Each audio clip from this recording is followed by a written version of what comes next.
Maafkan saya saudaraku, tapi saya harus mengatakan ini kepada saudara. Tuhan tidak mengerjakan mujizat hanya karena saudara menangis. Ketiadaan iman itu menyebabkan ketidakadaan mujizat. Pastor, kok kejam banget? Maafkan saya, tapi saya harus mengatakan ini. Tuhan tidak mengadakan mujizat hanya karena saudara berteriak-teriak minta tolong. Never!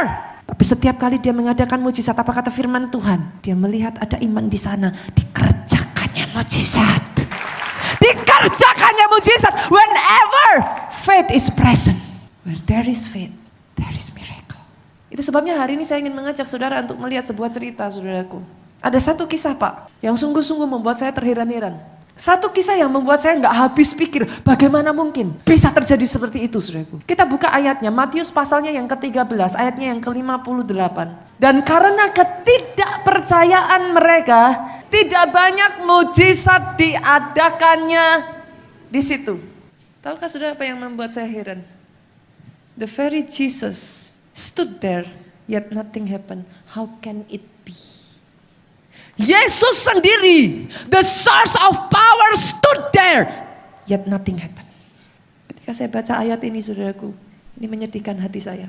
Mungkin saudara baca ayat ini pun saudara akan mengalami hal yang sama dengan saya. Saudara akan terkaget-kaget dan terkejut bagaimana bisa hal itu terjadi. Tapi izinkan saya mengatakan ini saudaraku, bisa jadi. Mereka melihat Yesus sebagai salah satu dari tetangga mereka. Yesus, maaf Bu, mungkin sebagai salah satu dari keponakan mereka.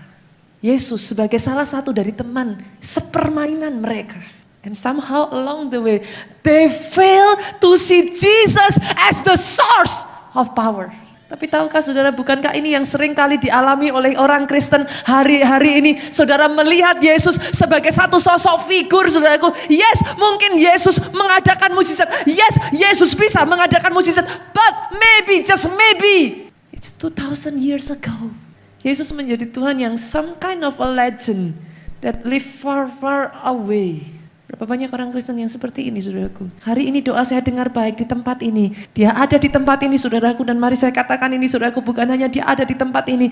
Dia mau mendengar apa yang jadi seruan hati saudara. Dia mau mendengar apa yang menjadi tangisan saudara. Dan bukan hanya dia mau, dia mampu mengerjakan semua yang saudara butuhkan di dalam kehidupan saudara. Hari ini angkat kedua tanganmu, saudaraku. Angkat kedua tanganmu. Katakan bersama-sama dengan saya di dalam nama Yesus.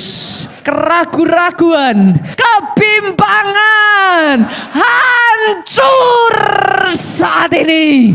Iman dibangkitkan. Iman dibangkitkan. Imanku bangkit. Yang percaya katakan bersama dengan saya. Amin. Sekalipun kita sudah ngerti, saudara.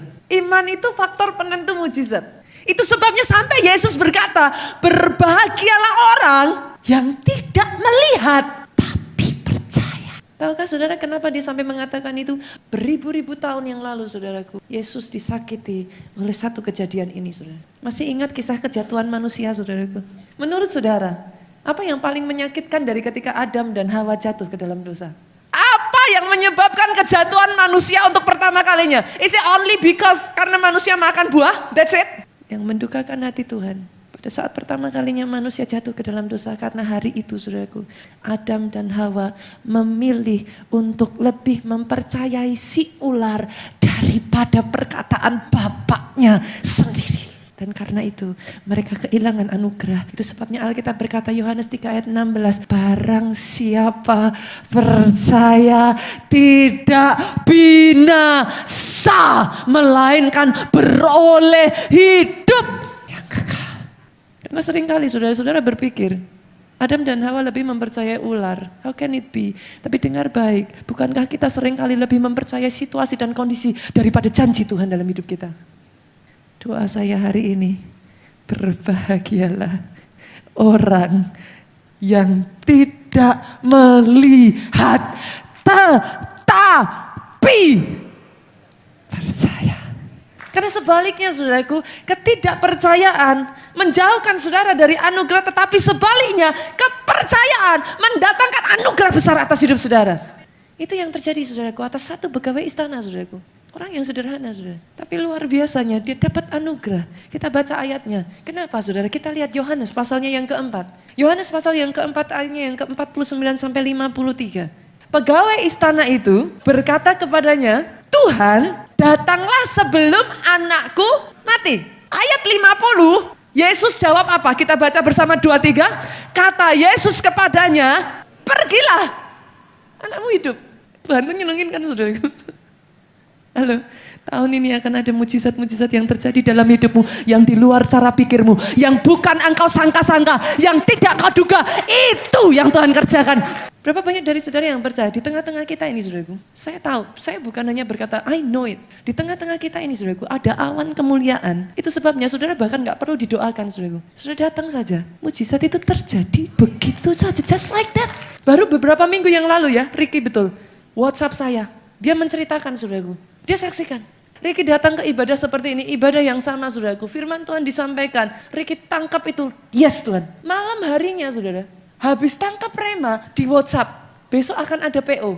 Paginya, Ricky kaget, saudaraku. Kenapa yang membuat dia kaget, saudara? Karena PO-nya 200 kali lipat omset 1 bulan. Yang membuat dia lebih takjub lagi, saudaraku. Dia pikir itu kedobelan PO. Persis sama angkanya, dikirimkan 2 kali. Rupa-rupanya bukan 200 kali, tapi 400 kali lipat, saudara.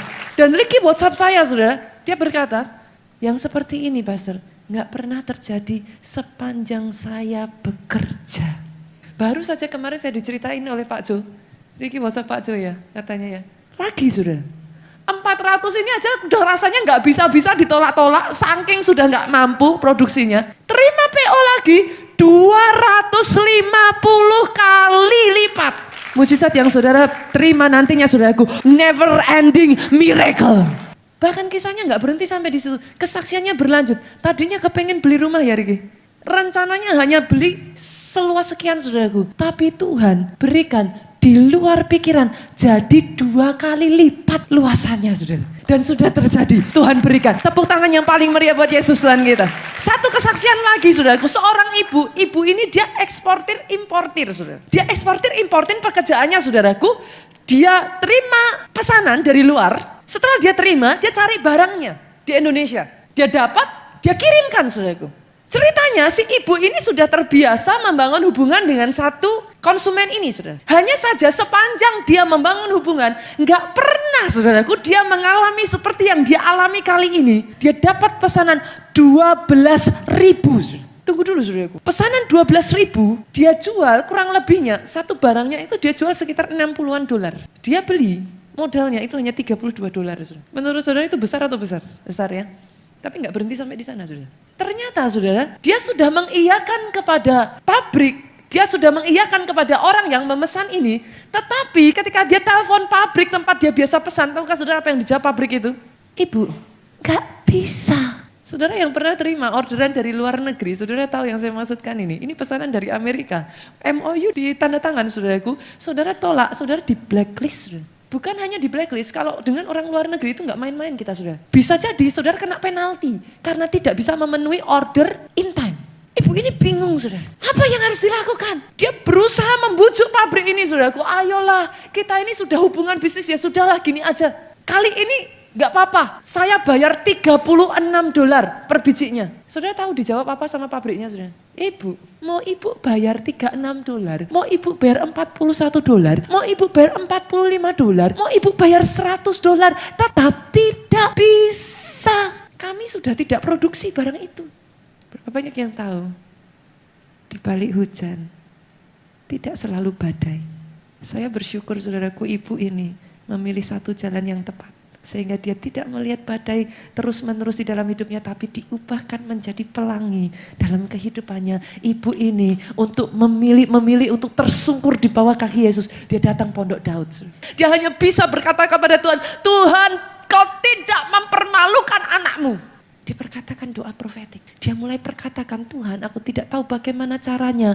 Tersedia, ada, pesanan itu ready. Dari hari demi hari saudaraku, dia ikut doa Pondok Daud saudaraku. Dia mulai perkataan profetik saudara. Sampai satu titik ketika dia menangis di hadapan Tuhan. Tiba-tiba Tuhan taruh hikmat saudaraku. Tuhan ingatkan, coba kamu lihat di internet, kamu cari nama ini saudara. Sebelumnya gak pernah terpikirkan. Sebelumnya dia gak pernah bekerja sama dengan satu nama ini saudaraku.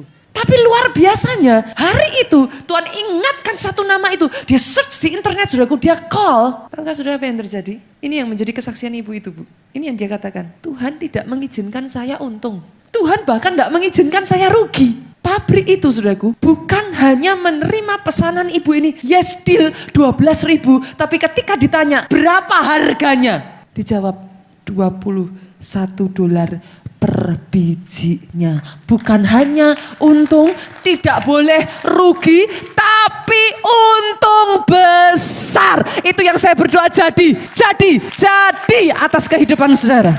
Dan semua kesaksian ini real saudara. Pegawai istana tadi berkata, Tuhan datanglah sebelum anakku mati. Apa kata Yesus? Pulang, anakmu hidup. Yang namanya iman saudaraku tidak pernah bisa saudara logika. Kenapa? Iman bukan produk pikiran. Maafkan saya saudaraku, iman itu bicara hati. Itu sebabnya saudara tidak akan pernah bisa melogikakan iman. Kenapa saudara? Karena iman itu bukan benda mati. Iman itu hidup. Karena dia hidup, segala sesuatu yang hidup harus bertumbuh. Yang mengerti boleh katakan amin. Tapi karena dia hidup, Bapak Ibu dengar baik. Sebaliknya dia bisa layu juga. Betul ya? Bisa tumbuh, bisa layu. Bisa layu, bisa mati. Oh yes, hati-hati.